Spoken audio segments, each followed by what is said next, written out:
పరిశుద్ధ గ్రంథం బైబిల్లో ఉన్నవారు ఫిలిప్పీలకు రాసిన పత్రిక 2వ అధ్యాయం 21వ వచనాన్ని దయచేసి చదవాలని నేను మనవి చేస్తున్నా. ఫిలిప్పీలకు రాసిన పత్రిక 2వ అధ్యాయం 21వ వచనాన్ని ధ్యానం చేద్దాం. అందరూ బైబిల్ ఉన్నవారు పెన్ను ఉంటే అండర్లైన్ చేయండి. లేదంటావా నీ హృదయంలో పెట్టుకుంటావా, నీ మెదడులో పెట్టుకుంటావా, నీ బ్యాంకులో పెట్టుకుంటావా, పెట్టుకో. ఎక్కడి నుంచి నువ్వు దేవుని వాక్యం వింటున్నావు?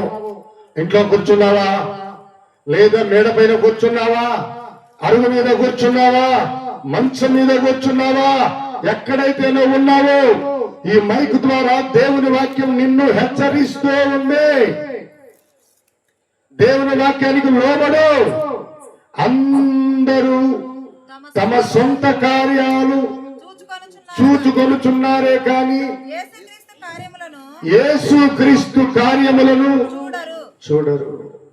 ఎంత చక్కటి మాట భక్తుడు రాస్తున్నాడు పౌలు గారు. ఎన్నో పనులుంటాయి మనందరికీ, పనులు లేని వాళ్ళు ఎవరు ఉండరు. ఎన్నో కార్యాలు ఉంటాయి మన ఇళ్లలో, కార్యాలు లేని వారు ఉన్నారు. ఎంత పని ఒత్తిడి ఉన్నా, ఎన్ని కార్యాలు ఉన్నా దేవుణ్ణి మరచిపోయావో జాగ్రత్త. వాక్యం చెబుతోంది అందరూ, ఇక్కడ కులం, మతం, జాతి భేదం లేదు, వయసుతో భేదం లేదు, సంఘాలతో భేదం లేదు. అది ఏ డినామినేషన్ అయినా, అది ఏ సంఘమైనా, ఏ విశ్వాసి అయినా, స్త్రీ అయినా, పురుషుడైనా, యవనస్తుడైనా, వృద్ధుడైనా, ఎవరైనా సరే, సేవకుడైనా సరే, ఏమంటాం తెలుసా? మీ పనులు మీరు చూసుకుంటున్నారు. దేవుని పని ఎవరు చూడటం లేదు. ఎందుకోసం ప్రభు ఈ లోకానికి వచ్చాడో ఒక్కసారి ఆలోచన చేయి. నీ పని నువ్వు చేసుకుంటున్నావు, నీ ఇల్లు చక్కబెట్టుకుంటున్నావు, నీ కుటుంబాన్ని చక్కబెట్టుకుంటున్నావు, నీ వాడను, నీ వీధిని, నీ గ్రామాన్ని చక్కబెట్టుకుంటున్నావు. కానీ దేవుని పని ఎక్కడ చేస్తున్నావు? సువార్త ప్రకటించాలి. అంత్య దినాలలో సువార్త వెదజల్లబడాలి. ప్రతి ఒక్కరూ, నీకు పాట పాడటం వచ్చా? పాట పాడటం ద్వారా సువార్త ప్రకటించు. బైబిల్ చదవగలవా? ఎవరికైతే విద్య లేదో వారి దగ్గర కూర్చొని బైబిల్ చదివి వినిపించు. నీకు ప్రార్థన చేసే స్థలాంతు దేవుడిచ్చాడా? ఒక కోసం ప్రార్థన చేయి. నీ ఇరుగు పొరుగు వారి కోసం ప్రార్థన చేయి. నీ కుటుంబ సభ్యుల కోసం ప్రార్థన చేయి. నీ భర్త, భార్య, పిల్లల కోసం ప్రార్థన చేయి. నీ సంఘం కోసం ప్రార్థన చేయి.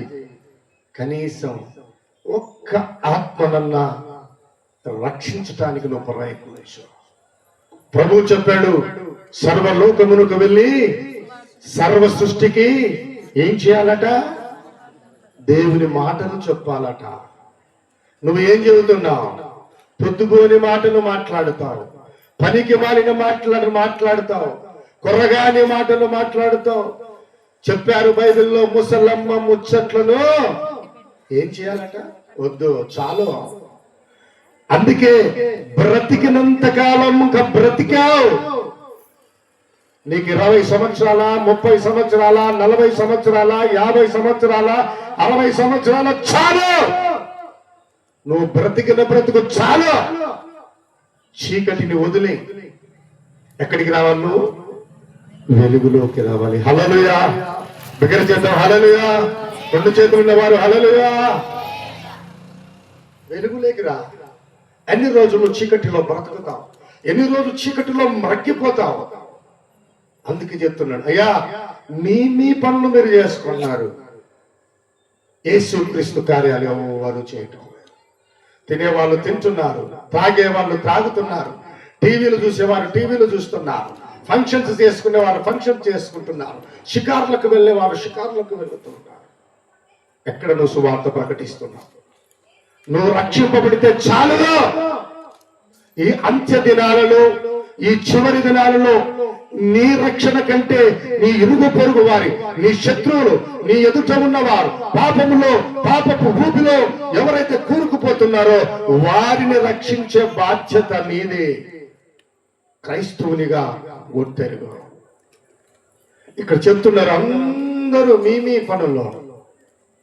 ఇది నాలో క్రైస్తవులు ఎలాగున్నారో తెలుసా? 2 పడవల ప్రయాణం, 2 పడవల ప్రయాణంలో సాగిస్తున్నాడు క్రైస్తవుడు. లోకం కావాలి, దేవుడు కావాలి, చర్చి కావాలి, కొండ కావాలి. జాగ్రత్త ప్రియులారా, ఈ రాత్రి వాక్యం నీతోనే మాట్లాడుతుంది. సూటిగా తేటగా మనతోనే మాట్లాడుతుంది. నువ్వు ప్రభు పని చేయాలి.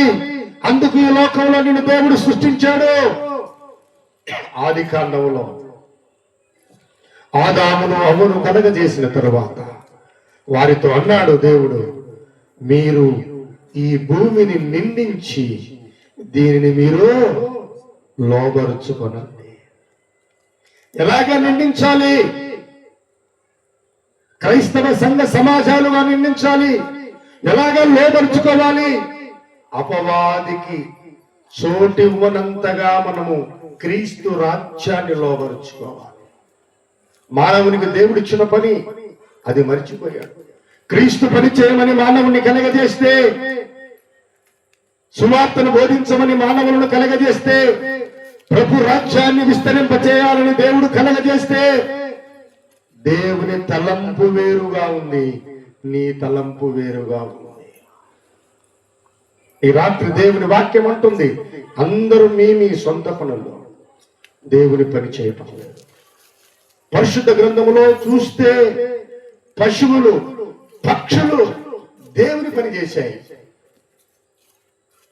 తెలివి లేని, మాటలు రాని మానవుడు మాట్లాడతాడు. మంచి తెలివి కలిగిన వాడు, మంచి జ్ఞానము కలిగిన వాడు, జ్ఞాన సంపత్తు కలిగినటువంటి వాడు. అలాంటి మానవుడు మాత్రం దేవుని మాటకు లోబట్టం లేదు. సాతాను మాటకు లోబడుతున్నాడు. సాతాను ప్రేరణ మానవుణ్ణి కదిలించేసింది. మానవుడు ఆశ చూపిస్తున్నాడు. మార్కు సువార్త 11వ అధ్యాయం 3వ వచనం చదువుదాం. ఎవడైనను ఎందుకు ఇలాగు చేయుచు ఉన్నారని మీరు అడిగిన ఎడల, అండర్లైన్, అది ప్రభువుకు కావలసి ఉన్నదని చెప్పాలి. ఎవరి గురించి మాట్లాడుతున్నాడు తెలుసా? ప్రభు అయిన యేసుక్రీస్తు యెరూషలేములో జయధ్వనితో చివరి యాత్ర చేస్తూ ఉన్నాడు.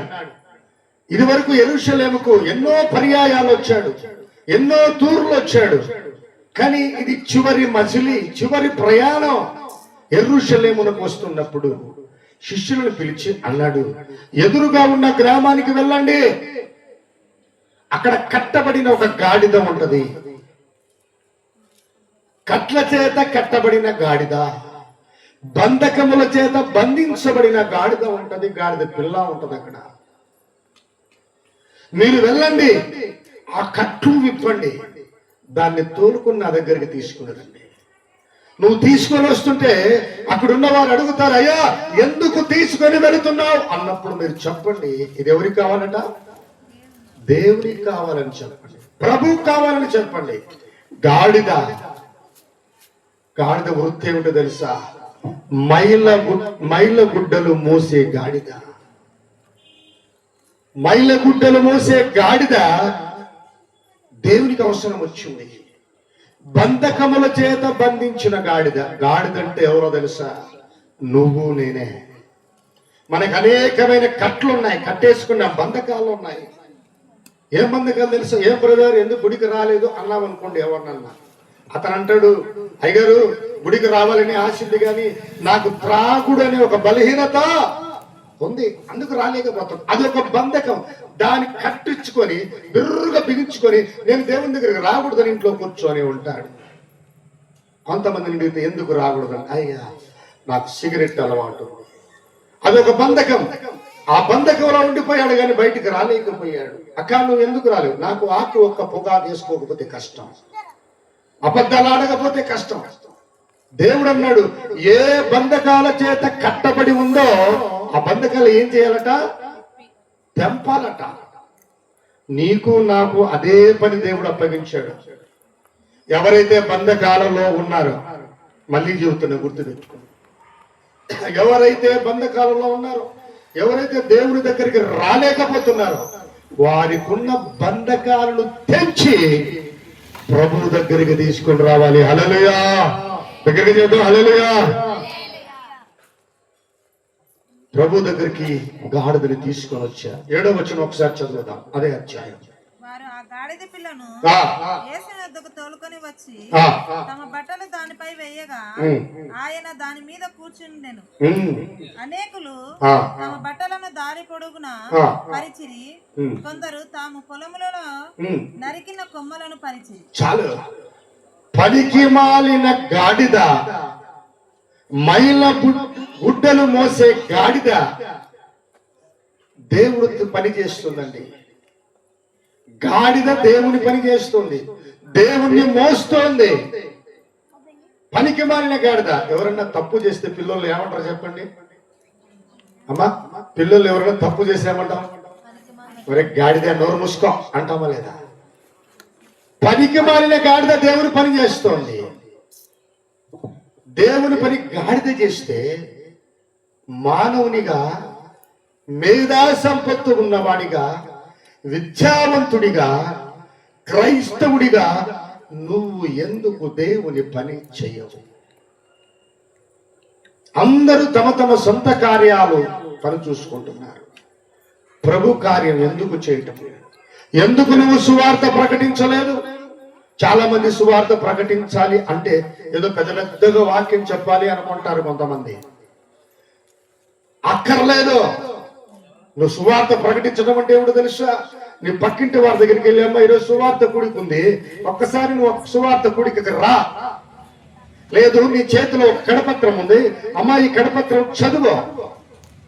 అమ్మా ఎందుకు ఏడుస్తున్నావు, ఎందుకు బాధపడుతున్నావు, ఇదిగో ఒక్కసారి మందిరానికి రా.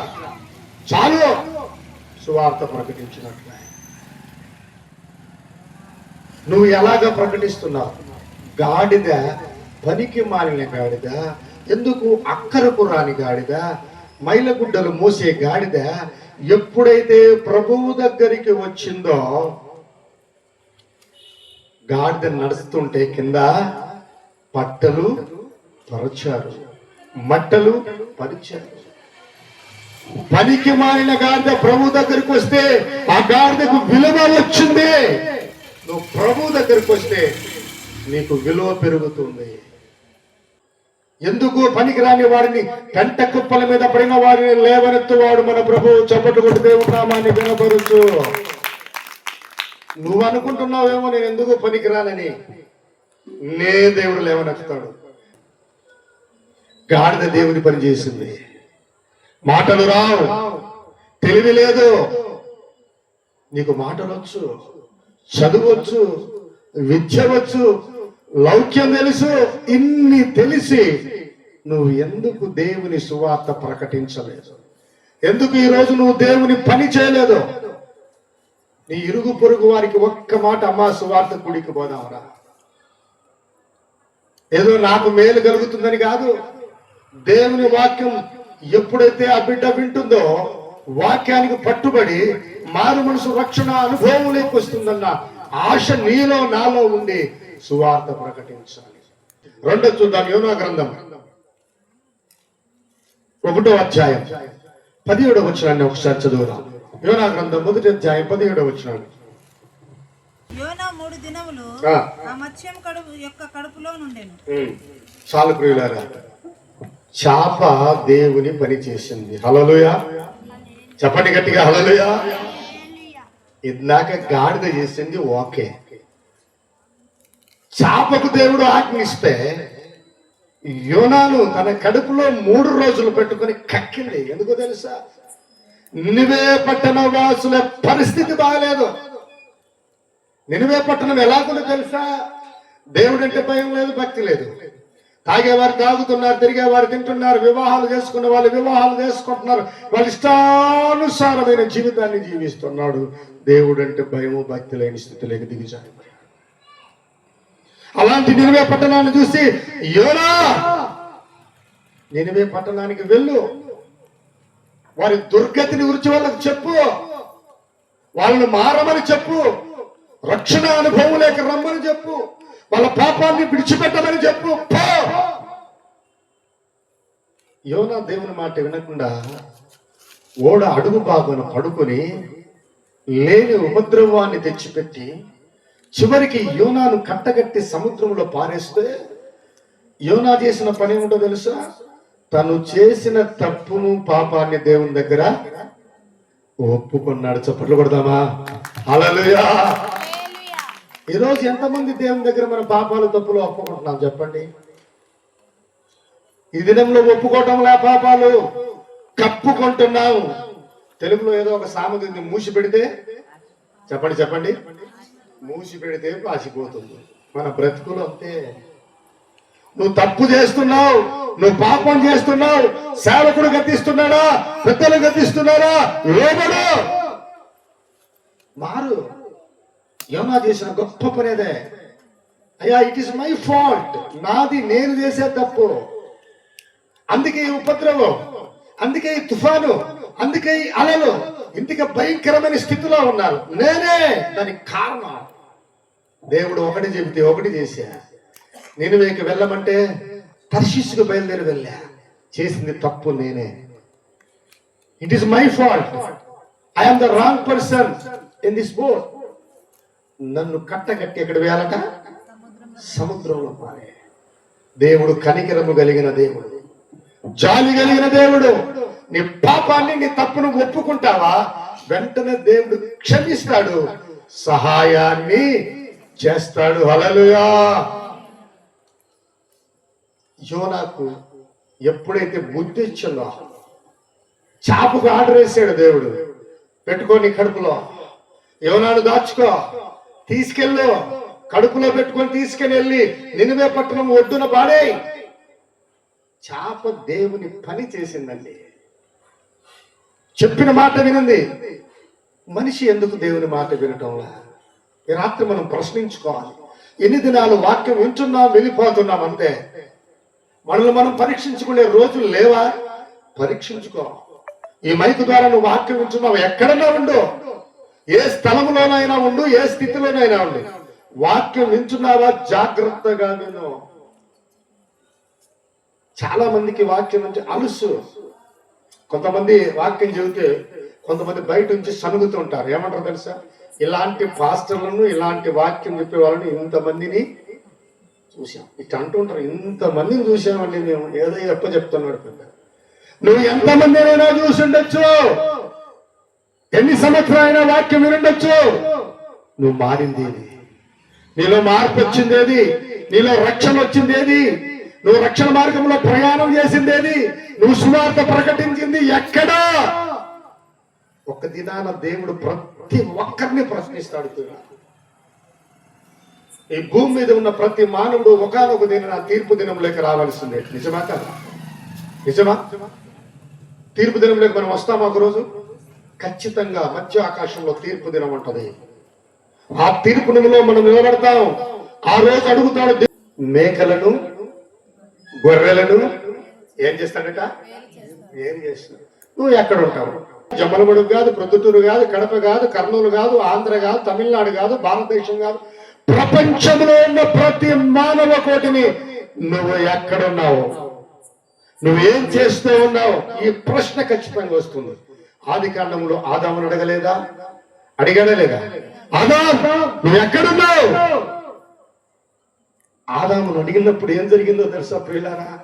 ఆదాం పాపం చేశాడు. ఆదాం దేవుని మాట లెక్క చేయలేదు. ఎక్కడ దాక్కున్నాడు?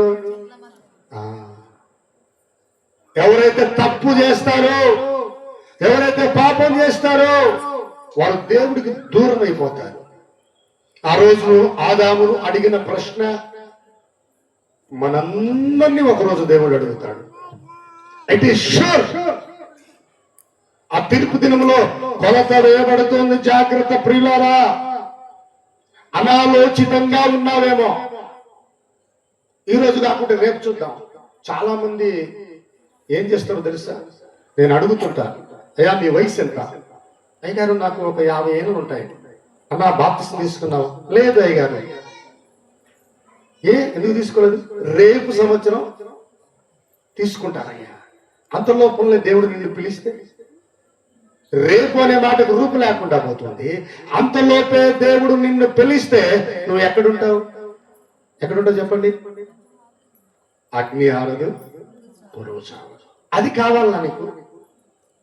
అందుకే ఈ లోకంలో నువ్వు ఉన్నావా? నేను లోకంలో తిరిగిన వాడిని, లోక భాషలు చూసిన వాడిని, లోకపు పొంగులు చూసిన వాడిని. ఏం లేదు, అంత శూన్యం.